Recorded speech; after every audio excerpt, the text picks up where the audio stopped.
So advocates really want to support families and children, but a lot of times they're not sure what to do or how to do it when it comes to meeting the needs of trans children and their family. So what should they do? So I think first of all, it's important to own your biases and to own your uncomfortableness. Nobody knows everything, and especially when it comes to trans and LGBTQ issues, they're changing all the time. Definitions are changing, identities are changing. And so understanding that you don't know everything is really important. That intention goes a long way. And then also getting out and educating yourself, learning, asking questions, and then when you're comfortable being a visible ally is something that all of us who are comfortable should be doing, because we're interacting with LGBTQ people all the time. And so if we can help support in that way by saying, hey, I'm an ally to you, even if we don't have to verbally say it, can sometimes be the difference between somebody feeling accepted and affirmed and not. I gotcha. So where are some good sources of information?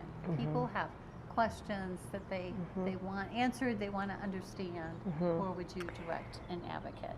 There are lots of resources online. Gender Spectrum is one of my very favorite resources, and there's a PDF called Schools in Transition that helps advocates work with schools. So if they're ever in a position where they need to help navigate or help parents navigate the school system with a trans or non-binary kiddo, that's a great resource.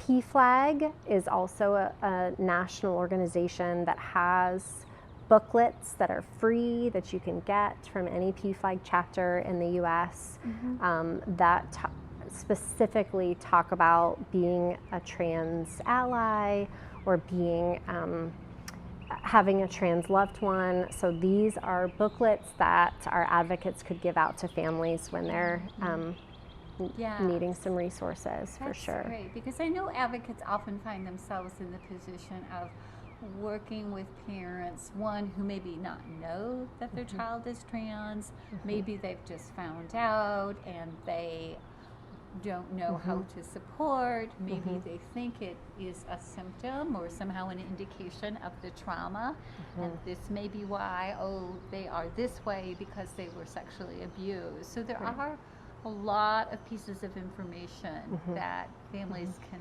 come to advocates with, and the advocate's role again is to support and inform and to meet parents where they are. Yes, you brought up a lot of really good points. I think first of all, it's important to separate trauma and identity. That sometimes they overlap, sometimes they interact with each other, but it is really important to separate identity and trauma. And it's important to help families do that with educating them, but it's also really important, as you said, to meet them where they are. I love thinking about someone's identity as them hopping on a train and the train is moving. Everyone else in their life, they don't know that they're on that train, or they possibly don't know. That person's moving straight ahead. Well, sometimes they pull a family member on. Okay, that family member is now on the train, they're moving with them. Sometimes they're shoved on that train.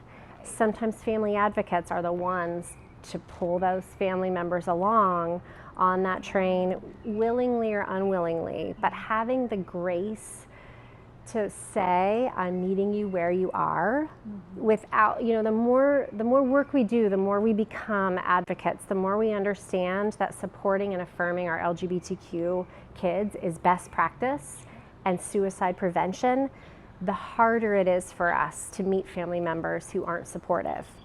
But we are not them, we are not living their lives, and it's really important to remember to have that grace and understanding and compassion, that the best thing we can do is to meet them where we are, give them resources, because I believe that when you know better, you do better, and there are so many good resources out there that can meet parents where they are and say, okay, here's how we can help, here's what we can do. And so giving them that peace of mind and that love and support instead of saying, okay, this is important, you know. Right. Sometimes it's just a matter of, hey, let's try to use their pronouns today. Or letting them vent to you, letting them say, this is so hard and I don't understand it. And you saying, yeah, I get it, I know, I can't imagine, it must be really hard, is a gift that you can give them.